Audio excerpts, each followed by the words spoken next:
Right on. All right. Hey, guys, what's going on? My name's Chris Hawkes. It's your best life defined. So let me ask you a question. Are you a pretender? Oh, that's a tough one. Are you a pretender? Are you pretending that your life is amazing, but in the back of your mind, you're thinking, God, I wish I could do more things. There are things in my life that I wish I could do. That's kind of how it is with most people. That's the sad part about social media. I got to tell you right now, I don't do a lot of, when we hit the road, I'll show some pictures. We'll throw some pictures up there. But I'm not doing a lot of social media right now because there's just not really anything to talk about. There's not anything that amazing going on in my life. My life right now isn't where it's supposed to be. COVID-19 knocked the hell out of our travel plans. We were waiting to get the vaccine. We finally did that, so that's a plus for us. May we're heading back out, but just so you know, I'm not pretending when I talk about how great it is to wake up in the morning and have all kinds of things that I enjoy doing. Versus waking up every day to a bunch of crap I have to do.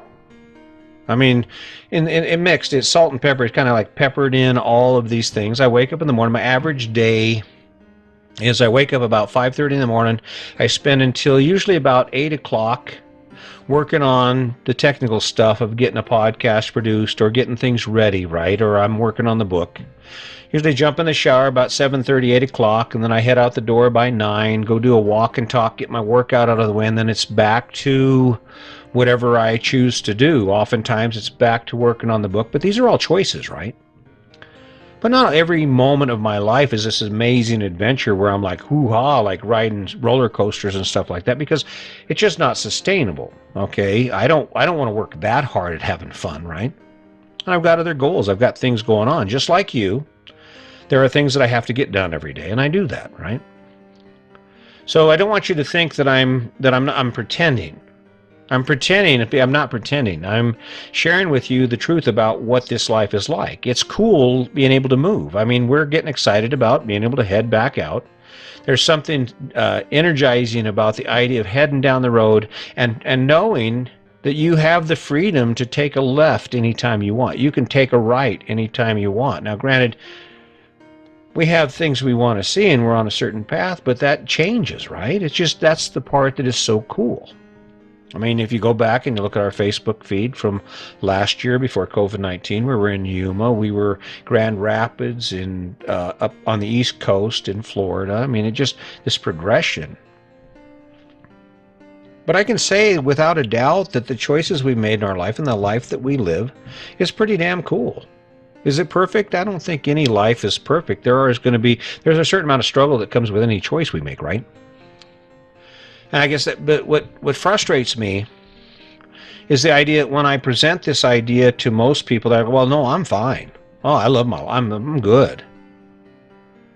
If you look on social media, Facebook, I said it, Facebook, it's the biggest facade I think that's ever been created, and from a couple perspectives. The first perspective is it's this idea that we're changing something by posting something. How much time? What does it take? Type a few things, you throw it up there. Oh my God, change the world. There's this idea that somehow this is doing something. It's not. And the other thing is how many people, how many friends have you had or that post something that is like, they shouldn't be putting their life out there like that. You know, someone has a fight or someone's fighting with their husband because they're drinking too much and they put it out on Facebook, or some brother and sister are fighting, something like that, and they throw that business out there on Facebook and everybody goes, oh my God, you don't talk about that on Facebook. Why not? Why not? I mean, if Facebook is this replacement for personal interaction and this is how we connect and we make friends, right? Why wouldn't we put it out there that we are $35,000 in credit card debt? That I'm 6 months behind on my mortgage and I don't know how to get out of this mess. As long as you believe your life is amazing, you will never take any action to change it. It doesn't even have to be amazing. As long as you fall back on, well, I'm happy. You know what happiness is? Happiness creates the absence of action. The decision to be happy, that acceptance of your life, because that's where happiness comes from. There are people like me who are happy because I've created something that gives me opportunities. I have the access to more of my life than I've ever had ever, right?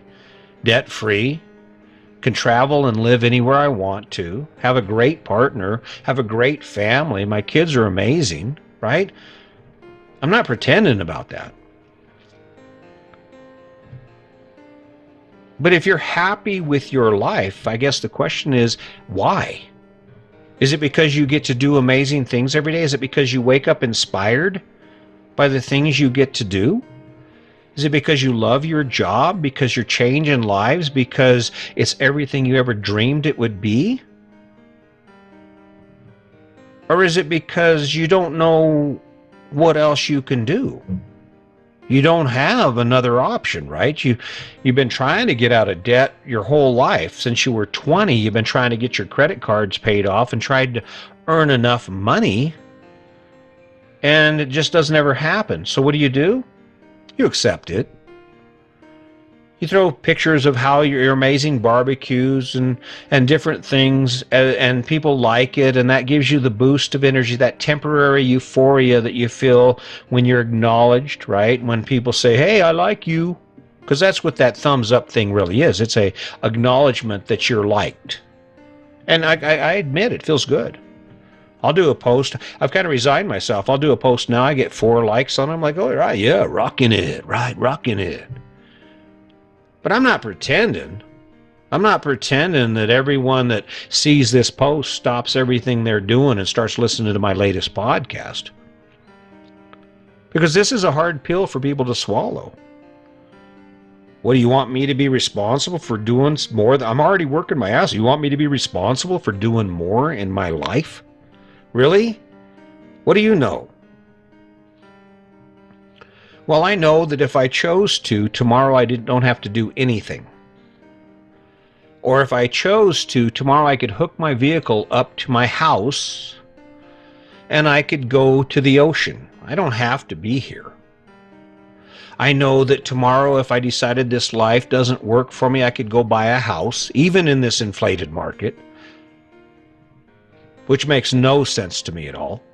Please tell me. Here's I've given you quite a bit, so I'm going to ask you for something here.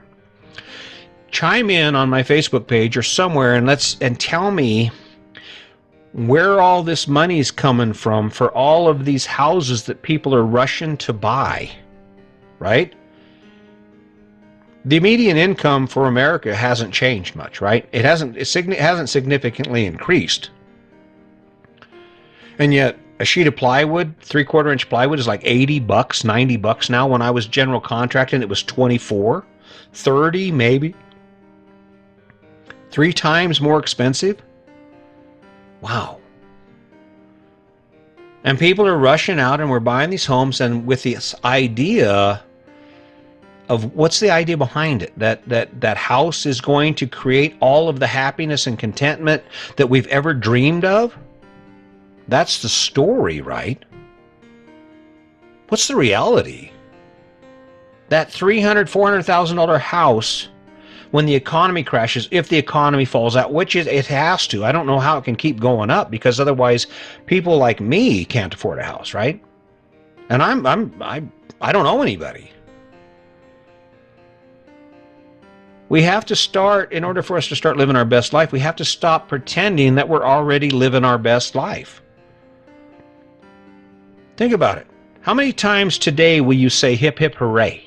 Hell yeah, rocking it. Oh man, I love that. Yeah, let's do that again. How many times this week will you have that opportunity to feel that way? To feel that way about your relationship, about the direction you're taking your children, about who you're becoming, about the things you're learning, about the things you're trying to figure out, about what your life is going to look like in 5 years, right?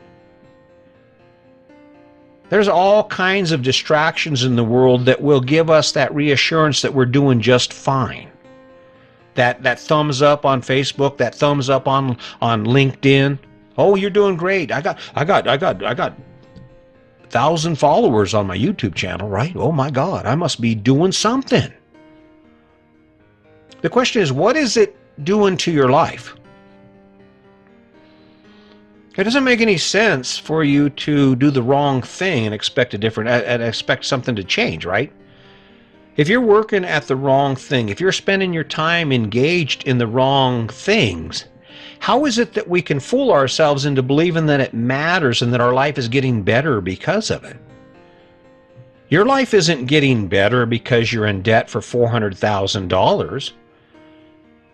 Unless, I mean, even if you love that house, $400,000, that is 30 years of your life you're giving away, 30 years of choices, 30 years of opportunities that you'll never have. $1,800 a month for a piece of dirt and a place to live. Well, the other story we get, and the thing that drives this whole idea of scarcity right now with regard to the housing market is that, oh, a house is such a great investment. How is that true? How is that possible? Let's think about this. Corporations, I don't think Donald Trump owns a house.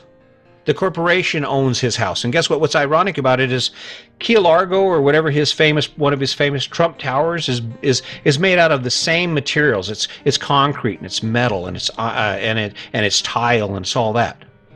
But as a commercial property, you can deduct that right away. You can take depreciation on that property for the course of 20 years, right? And not have to pay taxes based on it to depreciate it, right? But your house, you can't. It serves the same purpose, right? And yet we got this idea in our head. We keep pretending how great of an investment it is.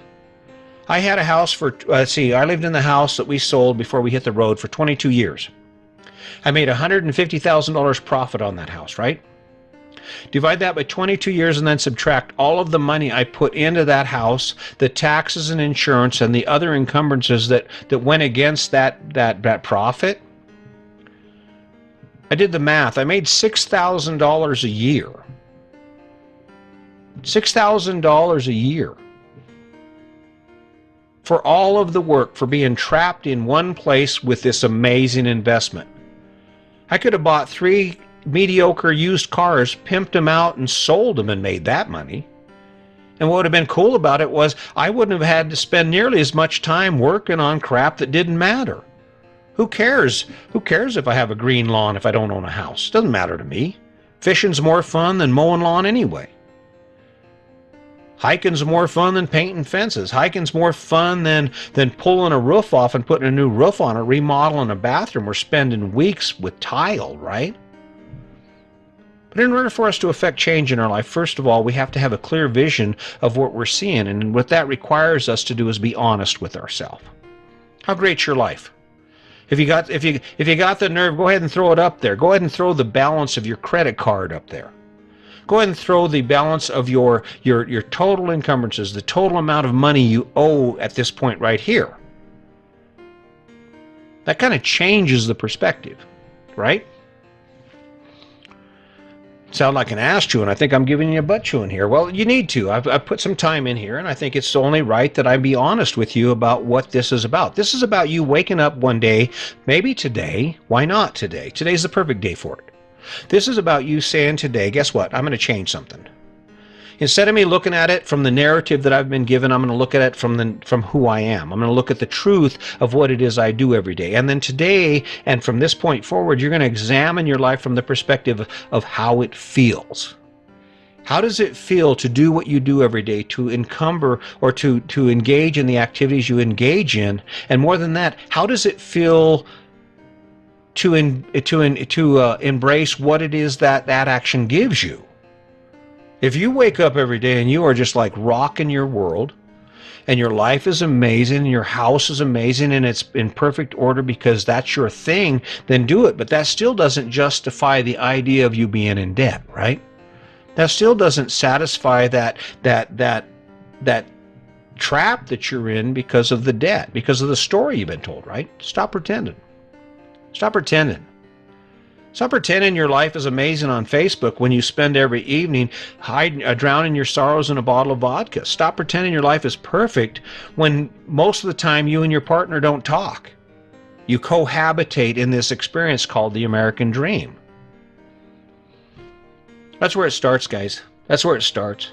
Living your best life. The biggest kickback or pushback I get for this podcast is that some people listen to it and they say, "That's not for me." Well, of course it's not for you, because it's contrary to what you've been taught. It's contrary to what you truly believe. The question you have to ask yourself is, what I believe, is what I believe actually the truth? Sure, you're happy. But are you happy because you wake up inspired by your life, or are you happy because you don't have any other choice? Federal inmates are happy. That's hard to believe, but yeah, it's true. I've said it before. I was amazed. Guys doing life sentences in prison are out yucking it up, having a good time with their friends, having people over for lunch on Saturday, having a big cookout, right? They get all their commissary together, get the microwaves going. Next thing you know, there's food everywhere, and everybody's just yucking it, playing dominoes and cards and doing pull-ups and doing their thing, and it's just like a college campus. How does that happen when you don't have a life beyond prison? The same way it happens when there's no way for you to escape the life you're created. When you're in debt up to your neck, you don't have any time, and you're out of gas. You accept it. You accept it. You say, "Oh, well, yeah, I'm happy." Compared to what? Well, you can always find someone that can give you the energy to accept where you're at, because there's always someone who's doing worse than you. You want to find discontentment in your life and motivation for you to start doing more and to start stepping outside your box? Take a look at the people that are doing more than you. Look at where you could be if you just maybe set back a minute and ask yourself the honest truth about where you're at and what you do. I don't know, just one idea. Not everything in my life is great either. I can tell you that right now, but I don't know anybody. I have the freedom to do what I want to do nearly every day.